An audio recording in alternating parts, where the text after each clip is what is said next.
प्रिय विद्यार्थियों, आज हम लवण की निर्माण विधि के बारे में अध्ययन करेंगे। ये क्लास 10th का लेसन 2, जिसमें हम अम्ल, क्षार तथा लवणों के बारे में विस्तृत अध्ययन करेंगे। अम्ल और क्षार के बारे में हमने अपने पिछले वीडियो में आपको पूरी जानकारी दी थी। आज हम आपको लवण की निर्माण की विधि, किस प्रकार से हम लवण का निर्माण कर सकते हैं, उसके बारे में आज हम यहाँ आपको जानकारी देंगे। जैसा कि आपको पता है कि अम्ल और क्षार जब दोनों की हम किसी जलीय विलयन में अभिक्रिया कराते हैं तो वह अभिक्रिया, जिस समय हमने रासायनिक अभिक्रिया का आपको अध्ययन कराया था, उस समय हमने आपको बताया था कि इस प्रकार की अभिक्रिया जब अम्ल और क्षार के बीच में कोई जलीय विलयन में अभिक्रिया कराई जाती है तो वह अभिक्रिया उदासीनीकरण की अभिक्रिया या न्यूट्रलाइजेशन रिएक्शन कहलाती है।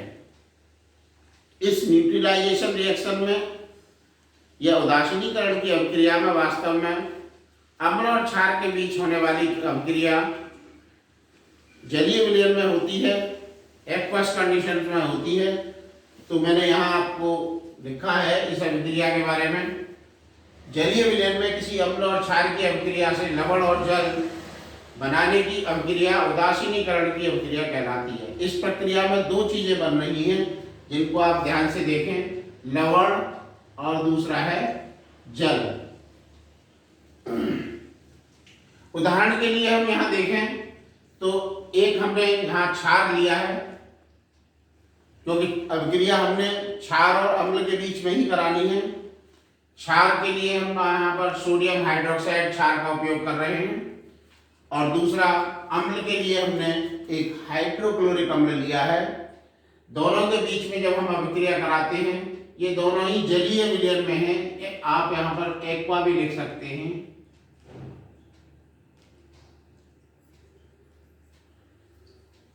निर्माण स्वरूप जो हमें प्राप्त हो रहा है वह हो रहा है सोडियम क्लोराइड, जो साधारण नमक कहलाता है, जिसका प्रयोग आप खाने में भी करते हैं। यह एक लवण है। इसके साथ ही जल का निर्माण भी हो रहा है। किस प्रकार से जल का निर्माण हो रहा है? यहाँ जो क्षार के हाइड्रोक्सिल आयन OH आयन, यानी OH कैसा आयन होगा? ये धनायन होगा, वो ऋणायन होगा, और उसके साथ जो हाइड्रोक्लोरिक अम्ल है उसमें से निकलने वाला धनायन, दोनों का अभिक्रिया होने के पश्चात जल का निर्माण होगा और हमें लवण की प्राप्ति हो जाएगी। तो इस प्रकार की अभिक्रिया जो किसी अम्ल और क्षार की उदासीनीकरण की अभिक्रिया से जो प्राप्त ठोस पदार्थ में जो मिलता है, इसमें ये यहाँ पर आपको ये सॉलिड रूप में होगा और ये जल लिक्विड रूप में होगा। इस प्रकार से आपको जो प्राप्त होगा वो एक लवण प्राप्त होगा, जिसके निर्माण की विधि आपको अच्छी तरह समझ में आ गई होगी।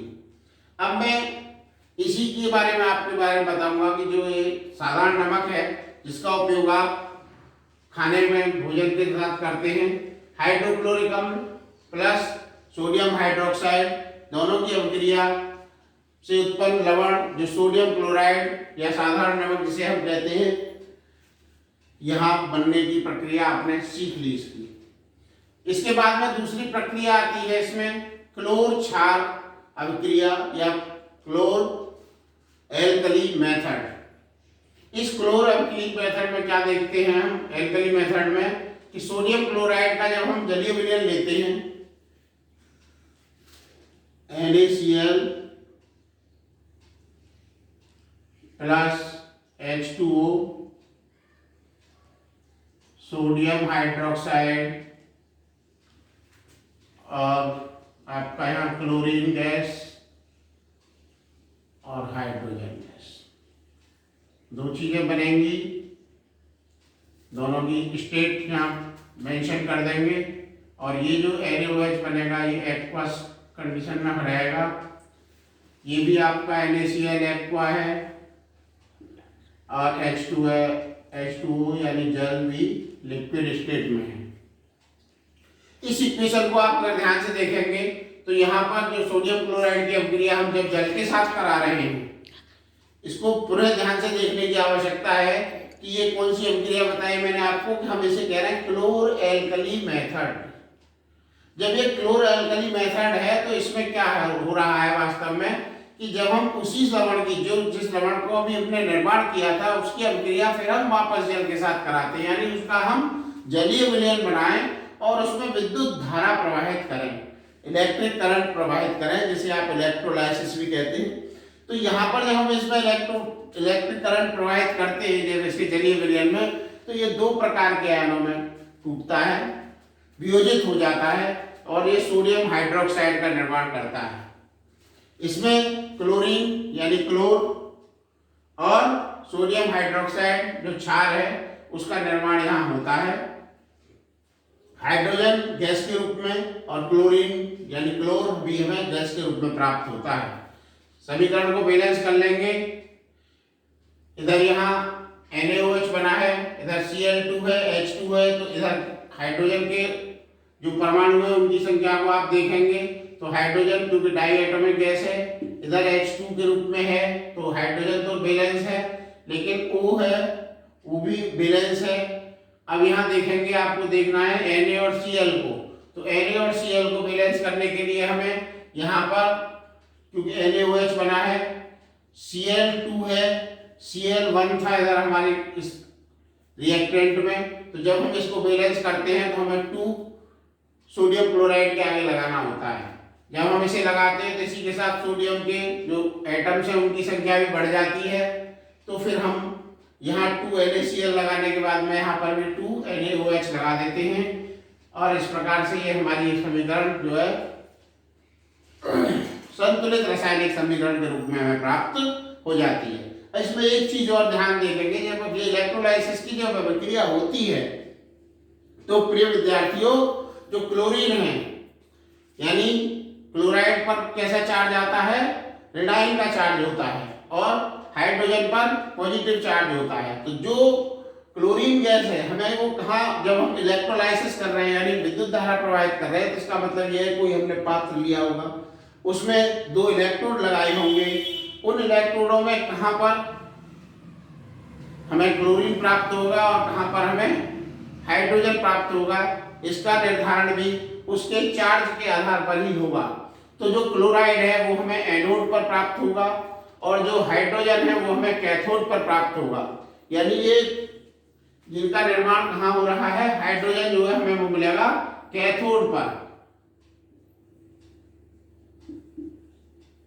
और क्लोरीन या क्लोर जिसे हम बोल रहे हैं वो हमें मिलेगा एनोड पर। और कैथोड पर ही जहां पर हाइड्रोजन गैस का निर्माण हो रहा है वहीं पर ही हमें सोडियम हाइड्रोक्साइड का भी निर्माण जो होगा वो भी हमारे हाइड्रोजन वाले इलेक्ट्रोड पर ही होगा यानी कैथोड पर ही होगा। और ये जो तीनों चीजें जो इसमें निर्माण हो रही हैं इलेक्ट्रोलाइसिस में यानी क्लोर क्षार अभिक्रिया में जो प्रक्रिया है हमारी, इसमें तो 3 चीज हम प्राप्त हो रही है उत्पाद के रूप में यानी प्रोडक्ट के रूप में, सोडियम हाइड्रोक्साइड, क्लोरीन और हाइड्रोजन। तीनों ही आप देख रहे हैं कि यूज में आने वाली चीजें हैं, ये तीनों ही बड़े उपयोगी पदार्थ हैं। इसके बाद में हम जब हमने इस उदासीनीकरण अभिक्रिया और क्लोर क्षार अभिक्रिया को देख लिया, उसके बाद में हम ये उदासीनीकरण की अभिक्रिया जो होती है वो आखिर किस प्रकार से होती है, यानी इसको भी कुछ हीट की आवश्यकता होती होगी।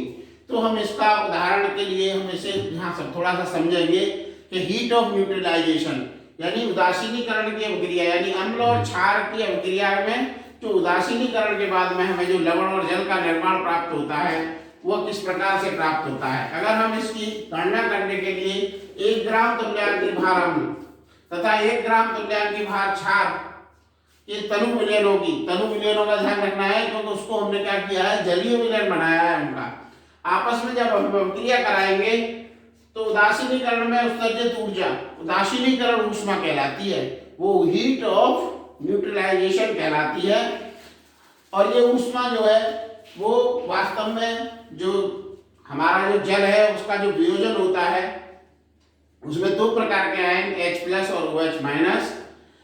आयनों द्वारा जल की संभवन ऊष्मा जिसे आप कह सकते हैं जो जिसका मान जो है वो -13.7 किलो कैलोरी ही होता है। और ये 13.7 किलो कैलोरी ये एक बिल्कुल फिक्स है, सदैव इसका मान इतना ही रहता है। लेकिन अगर इसमें अगर प्रबल अम्ल और प्रबल क्षार नहीं है तो प्रबल अम्ल और प्रबल क्षार के बारे में मैंने आपको पहले बताया था, जब अम्ल और क्षार की मैंने आपको विस्तृत अध्ययन कराया था। तो जब इन दोनों में से कोई भी थोड़ा सा भी दुर्बल होता है तो दुर्बल का मतलब है कि उसका आयनाइजेशन पूर्ण रूप से नहीं होता। जब किसी अम्ल या क्षार का आयनाइजेशन पूर्ण रूप से नहीं होता तो उस आयनाइजेशन की प्रक्रिया को पूरा करने में कुछ ऊर्जा उसकी जो है उसमें लग जाती है, जिसकी वजह से इसका मान -13.7 से किलो कैलोरी से कम आता है। तो हमें इन सब बातों का ध्यान रखना है और इसके लिए मैंने फिर यहाँ पर एक उदाहरण भी आपके लिए लिखा है। दुर्बल अम्ल, एसिटिक अम्ल का प्रबल क्षार, दोनों की अगर हम NaOH के द्वारा उदासीनीकरण की अभिक्रिया कराएं तो इसमें जो हमें प्राप्त होगा अम्ल प्लस HCl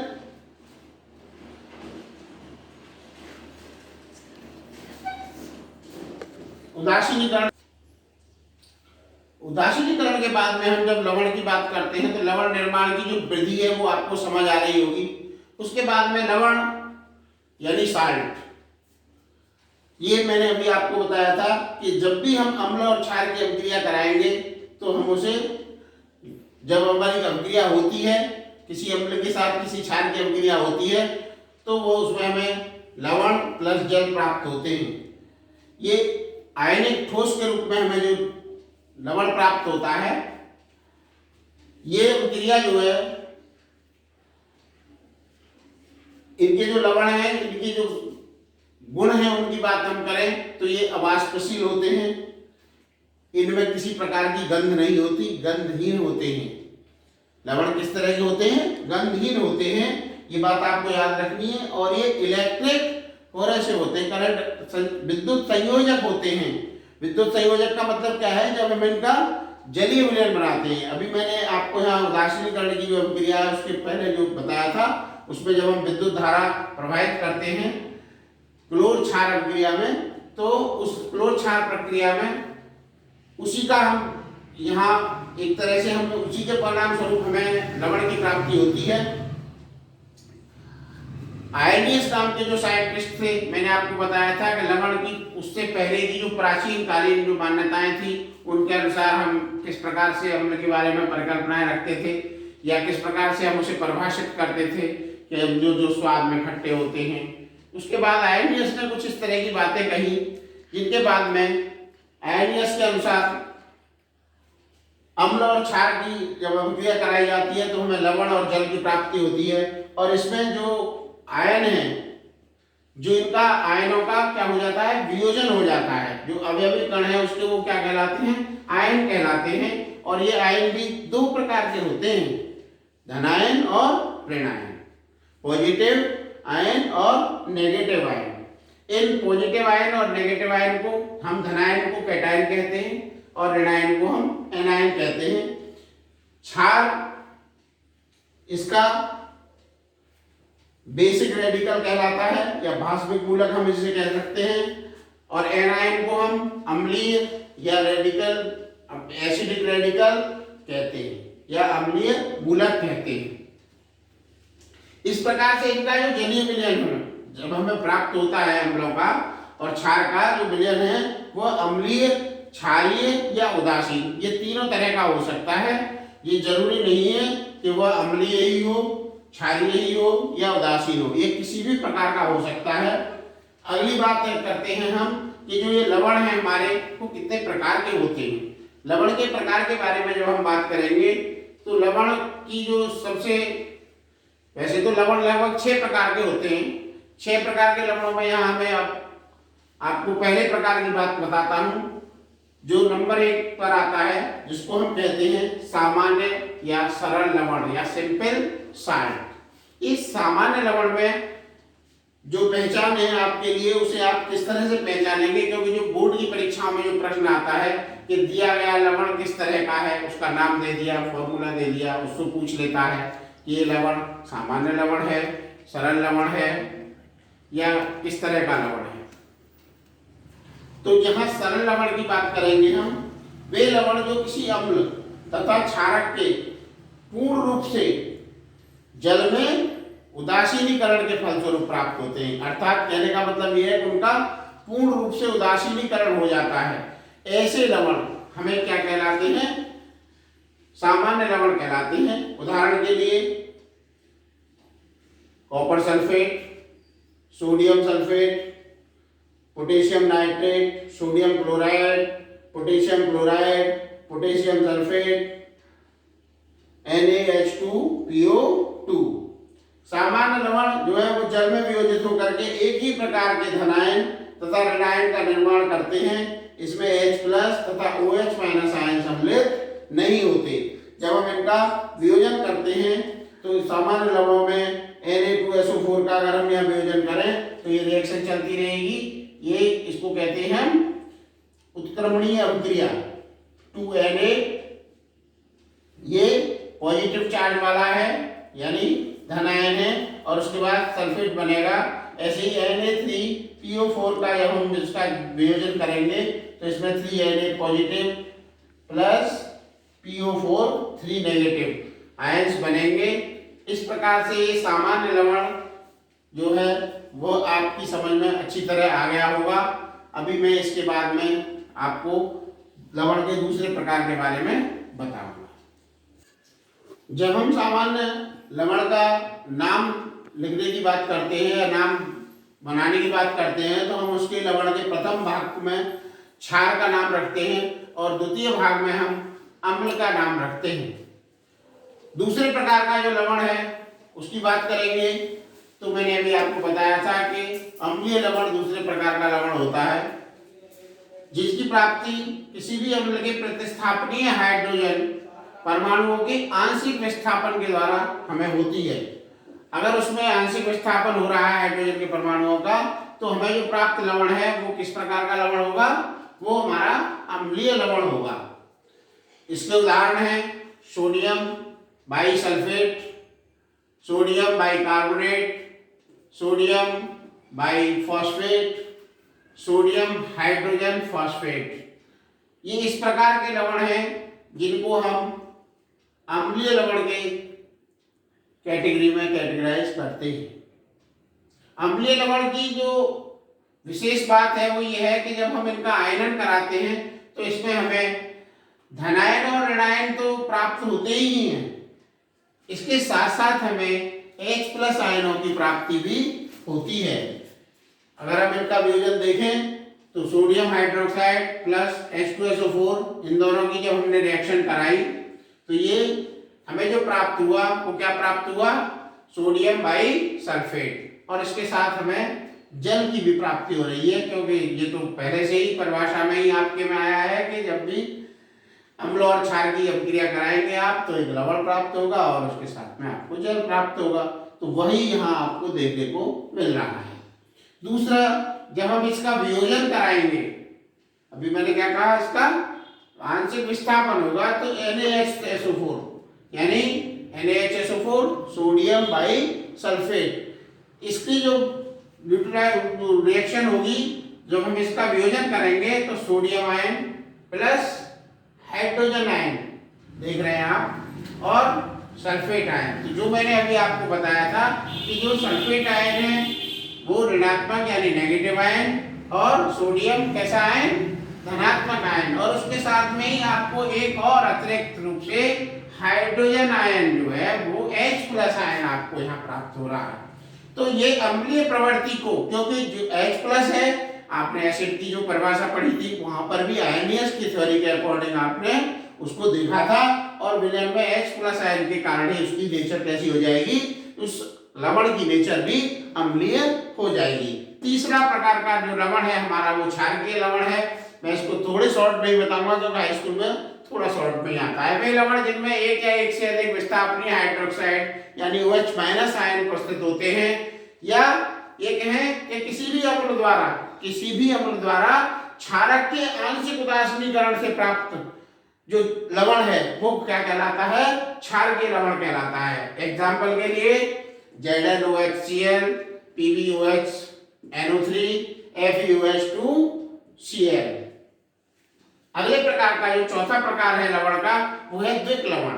द्विक लवण यानी ऐसे लवण जो दो या दो से अधिक साधारण लवणों को जो विलयन को उनके हम रेशियो में मिलाएं और अणु भार के रेशियो के हिसाब से मिलाएं, और मिलाने के बाद में जो उनको क्रिस्टलीय जो लवण प्राप्त होगा वो क्रिस्टलीय लवण जो है हमारा क्या कहलाएगा, वो हमारा द्विक लवण कहलाएगा। जैसे आपने पोटासियम का नाम सुना होगा।